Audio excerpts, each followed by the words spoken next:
Hello, ponderlings. Are you pondering what I'm pondering?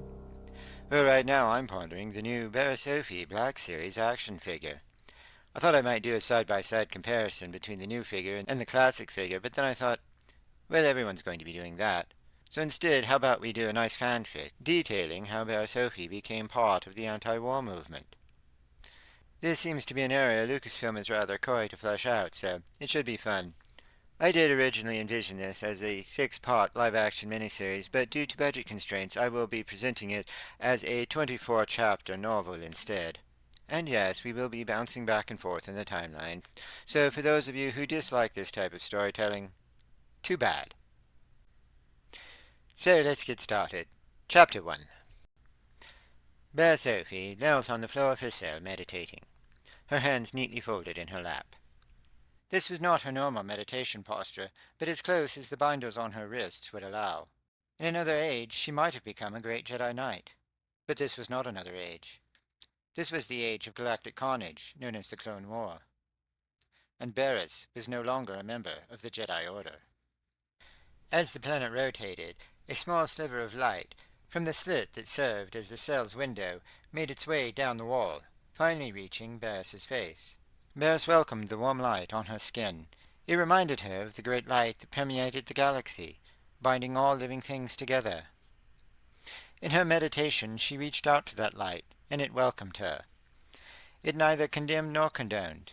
To it, she was neither a hero nor a villain, but merely one of its children to be embraced.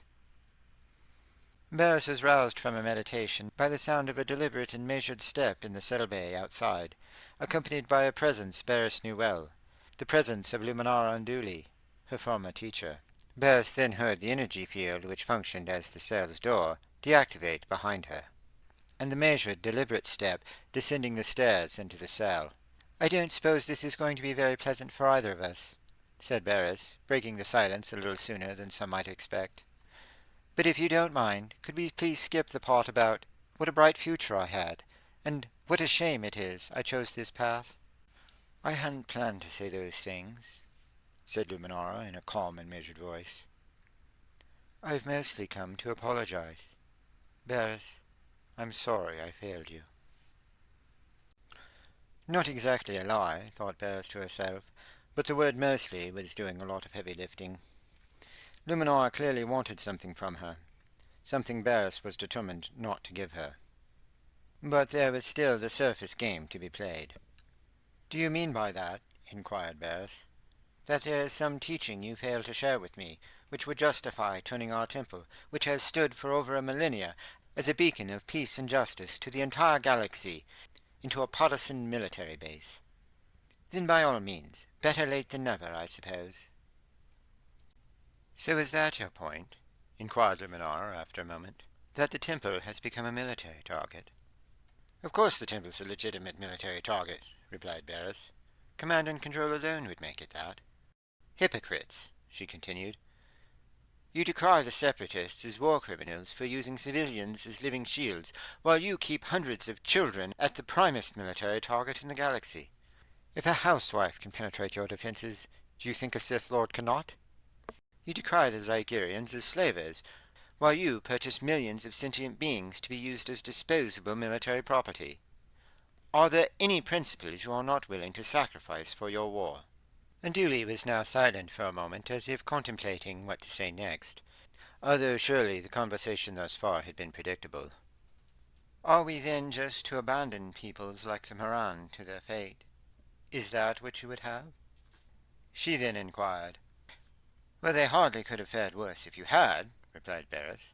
"Please tell me, what did the Jedi presence on Maharai do besides add to Dooku's obscene body count, not to mention give him political cover for the half of the galaxy that now considers the Jedi to be their enemy?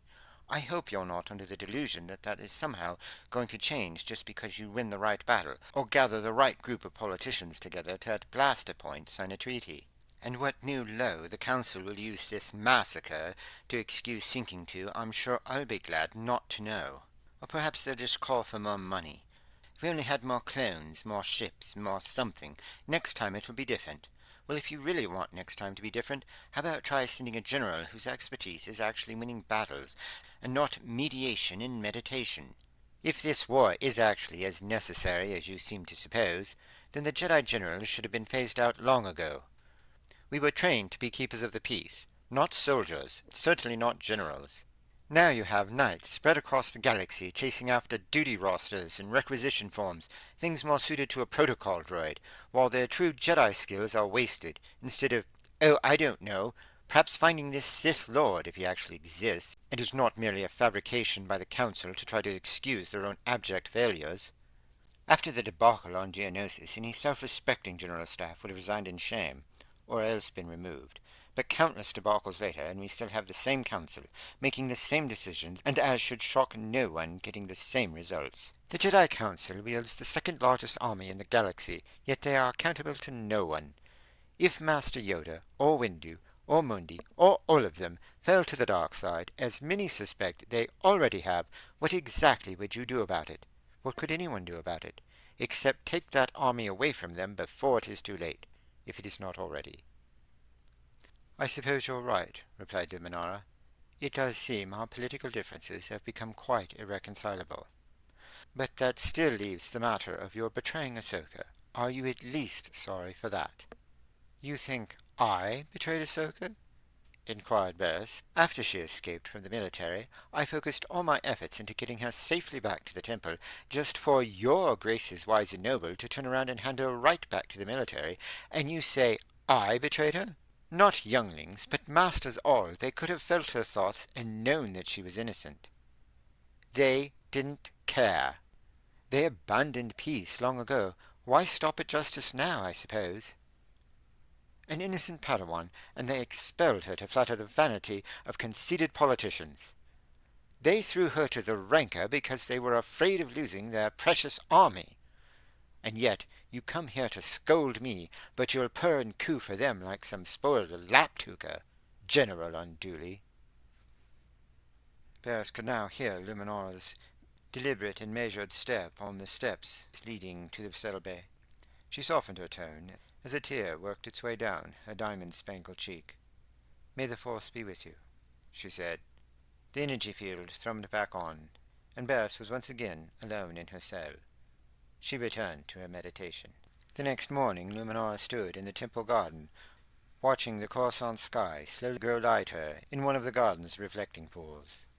The morning calm, disturbed only by the distant speeder traffic, as the planet that never sleeps began yet another busy rotation. Then was heard in the distance the slow rhythmic clacking of Grandmaster Yoda's walking stick on the stone walkway. It grew closer and closer, until at last he was standing beside Luminara. "Disturb you, I hope I am not," said the Grand Master. "Of course not, Master," replied Luminara. "I was merely taking a moment for reflection before my next mission, as is my custom." "What a mission it is, too," noted the Grand Master. "The next Maharai, Kashyyyk, must not become." "Indeed, Master," agreed Luminara. And perhaps a good opportunity to train a Padawan this could be," suggested the Grand Master. "No, not yet," replied Luminara. "Been to see young Offee, you have," observed Yoda. "She's hiding something," replied Luminara. "It's very deep. I could not even glimpse its shape." "Well was she trained," observed Yoda. "Even so," said Luminara, "I could sense no trace of the dark side in her. Perhaps my feelings on this matter are unclear." Doubt your feelings on this matter I do not," said Yoda. "Out of our hands, this matter is. Focus on the matter at hand we must. Depend upon it, many lives do." "Indeed," replied Luminara, as the communicator on her wrist began to beep. "Yes, Captain," she said, answering the beep. "We're in position, General. We're just waiting for you." "Very well, I'm on my way," replied Luminara. Then turning to Yoda, "By your leave, Master." "May the Force be with you," he said, as she departed, then stood for a while, gazing into the reflecting pool. before taking a heavy sigh, and then once again the steady click of his walking stick could be heard in the otherwise placid temple garden. As Luminora made her way through the main hall of the temple, she passed a clan of initiates being led in saber practice. One of the initiates ran over to her. "Master Unduli," she called. It was hardly protocol for an initiate to leave her clan during practice, much less to approach a master unbidden, but Luminora was not in a scolding mood at the moment. "Yes, Bream," she replied, somewhat impatiently. "What is it?" "Do you know when Barriss will be back?" inquired the initiate eagerly. "She was going to teach me in verse Weald." Numenor looked at the initiate for a moment. Had she not heard what had happened? Or did she just not wish to believe it, and was looking for Luminara to confirm her hopes? "You'll be a Padawan soon," said Luminara. "Your master will teach you." "Perhaps Barriss will be my master," suggested the initiate with enthusiasm. Luminara looked at her hard. "No," she replied, rather sternly. "She will not. Now you'd better get back to your exercises." The initiate turned and headed back to her clan without much enthusiasm, while Luminara proceeded towards the lift, her brow now furrowed, her countenance grim. Until next time, stay pondering, my friends.